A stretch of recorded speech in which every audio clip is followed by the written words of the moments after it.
चलिए सुनते हैं एक शरारती गिलहरी की कहानी। इससे हमें एक बहुत जरूरी सबक मिलेगा। यही सवाल तो है, बड़े हमें सावधान रहने को क्यों कहते हैं? चलिए इसी को समझते हैं। तो ये है चुनचुन, बहुत प्यारी पर अपनी शरारतों के लिए पूरे जंगल में जानी जाती थी। जैसे एक बार उसने क्या किया, सोते हुए फर्राटे बंदर की पूंछ पेड़ से बांध दी और जब फर्राटा जागा तो बेचारा उल्टा लटक गया। बस सब जानवर पहुंच गए शेर सिंह के पास। शेर सिंह ने किट्टू को साफ साफ चेतावनी दे दी। किट्टू ने वादा किया कि चुनचुन सुधर जाएगी। एक दिन किट्टू को कुछ दिनों के लिए बाहर जाना था। उसने चुनचुन से वादा लिया, कोई शरारत नहीं।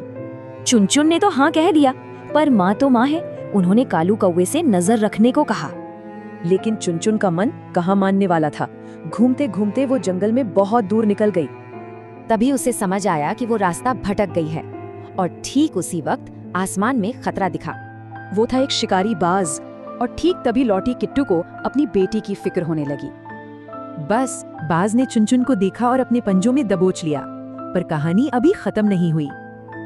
और ये देखिए, कालू कौवा और उसका दोस्त मिट्ठू तोता दोनों ने बाज पर हमला बोल दिया।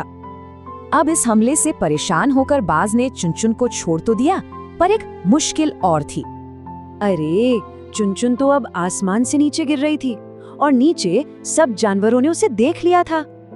सब जानवर फौरन काम पर लग गए और मिलकर पत्तों और घास का एक बड़ा जाल बुन लिया।